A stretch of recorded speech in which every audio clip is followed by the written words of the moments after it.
Hi అండి, welcome to our channel. ఈరోజు మా అత్తయ్య ఆవిరి కుడుము ఎలా చేయాలో చూపించబోతున్నారు. మేము మా ఊరు వచ్చామంటే మా అత్తయ్య అయితే మా కోసం స్పెషల్గా పాతకాలం వంటలన్నీ చేసి పెడతారు. కానీ భలే టేస్ట్ ఉంటాయి అవైతే. అప్పట్లో చిన్నపిల్లలకి ఇలానే ఆవిరి కుడుములు ఇంకా బెల్లం కుడుములు చేసి పెట్టేవాళ్ళంట. చాలా హెల్దీ ఫుడ్ అంట ఇది. ఇప్పుడు ఆ హెల్దీ ఫుడ్ ని ఎలా ప్రిపేర్ చేసుకోవాలో చూద్దాము. ముందుగా కొన్ని మినుములు తీసుకుని నీట్ గా వాష్ చేసి వాటిని అయితే ఎండలో ఆరపెట్టుకోవాలి. ఇవైతే నాటు మినుములు, మా పొలంలో ఎటువంటి కెమికల్స్ లేకుండా పండించుకున్న మినుములు ఇవి. ఈ మినుముల్ని ఇప్పుడు ఒక తిరగలు తీసుకొని పప్పులా అయితే ప్రిపేర్ చేసుకోవాలి. ఇలా పప్పులా ప్రిపేర్ చేసుకున్న ఈ పప్పుని 1 గ్లాస్ పప్పును అయితే నానపెట్టుకోవాలి. ఇలా నానిన ఈ పప్పు పైన పొట్టు మొత్తం తీసేసి దీన్ని నీట్ గా వాష్ చేసుకున్న తర్వాత ఒక రోట్లో వేసి దీన్ని అయితే రుబ్బుకోవాలి.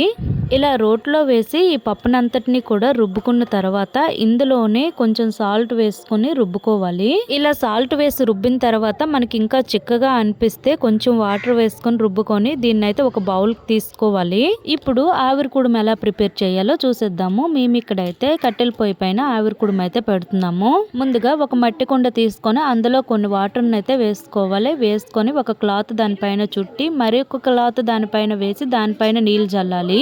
ఇక్కడ మనం తీసుకున్న మినపరుబ్బులో ఎటువంటి ఇడ్లీ రవ్వ గాని బియ్యం రవ్వ గాని ఏమీ లేకుండా ఒట్టి మినపరుబ్బుతోటి ఆవిరి కుడుము అయితే పెడుతున్నాము. ఇప్పుడు ఈ క్లాత్ పైన ఈ మినపరుబ్బును అయితే వేసుకుందాము. మనకి కుండలో నీళ్లు ఉంటాయి కదా, ఆ నీళ్లు ద్వారా ఆవిరి అనేది వస్తుంది. ఆ ఆవిరి ద్వారా ఈ కుడుము అనేది ఉడుకుతుంది. ఈ కుండకైతే 2 క్లాతులను చుట్టుకోవాలి. ఎందుకంటే ఒకటి ఆవిరి రావడానికి, ఇంకొకటి ఏమో కుడుము ఉడకడానికి. ఇప్పుడు దీనిపైన మూత పెట్టి ఈ కుడుమును అయితే ఉడకనిద్దాము.